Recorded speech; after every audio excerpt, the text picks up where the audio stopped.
They are our future. Support them. No justice, no peace. No justice, no peace. No justice, no peace. Justice, no peace.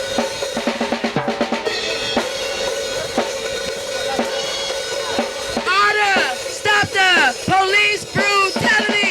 You are to stop the police brutality. You order, stop the police brutality. You order, no justice.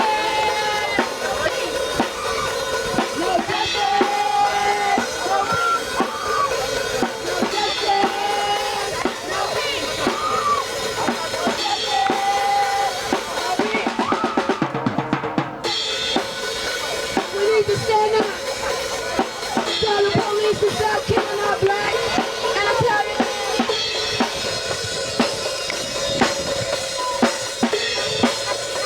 stand up.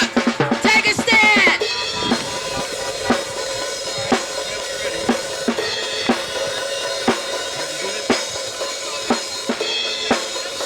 No justice, no peace. The only peace that we've gotten in America is the peace of us. If you look at it in our Constitution, that's one of our rights. And the only thing that's happening in America, they have a piece of us. Now they're trying to take our heart, our children. What do we have without our children?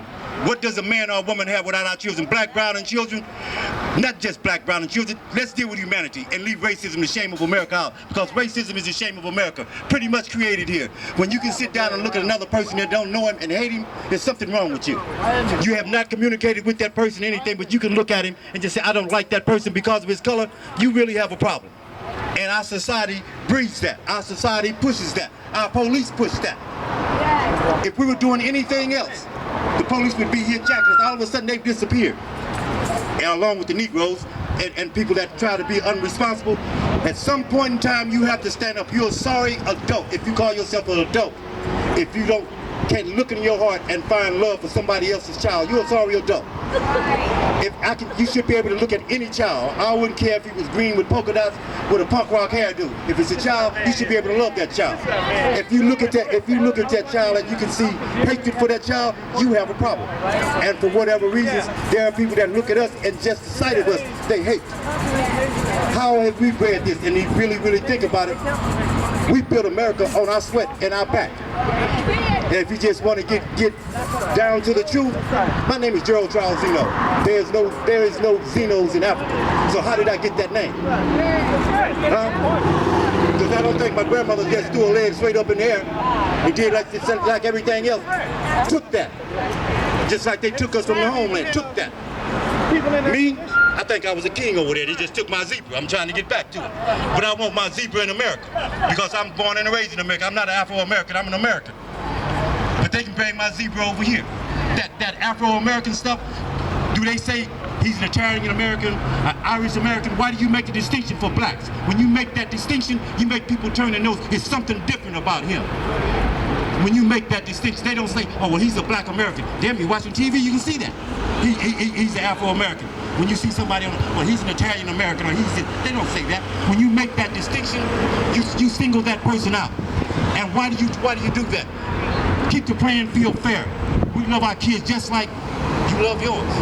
And the bottom line to it, just dealing with the truth, let's throw the garbage out. Every last breath and blood in our body should be dedicated to our children. What better way to end your life or love you and your life than devoted to children and humanity? I keep using the word humanity. I use the word humanity for this particular reason. To my feeble mind, West Side mind, because I'm a West Side guy, believe that. Humanity means everybody. Love everybody. And those that are Christians or whatever you might be. How can you not love everybody? Because without you, there is no me. There's not one race, not 10 people that can run this planet and everything else. So we all need each other.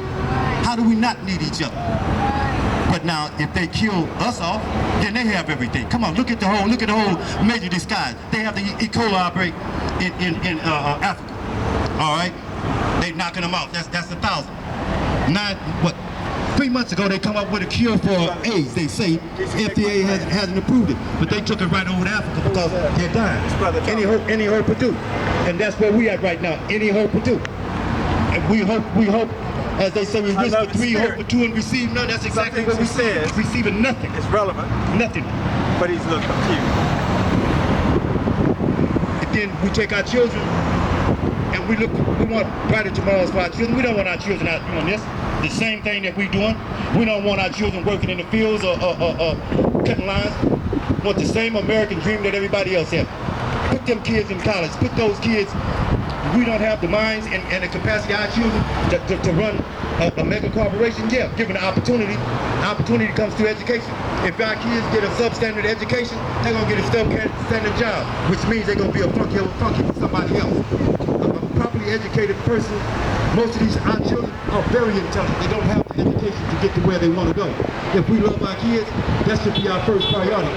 Our first priority should be keeping them alive. So if they kill them as fast as we can breed them. Well, come on out and say it, black man. Come on out and say it. Come on out and say that. Come here. You know what? Well, come on with it. Come on with it. We want black men. We trying to get black men out here. Let's give you 100. Come on, black. We can use all of your men to get.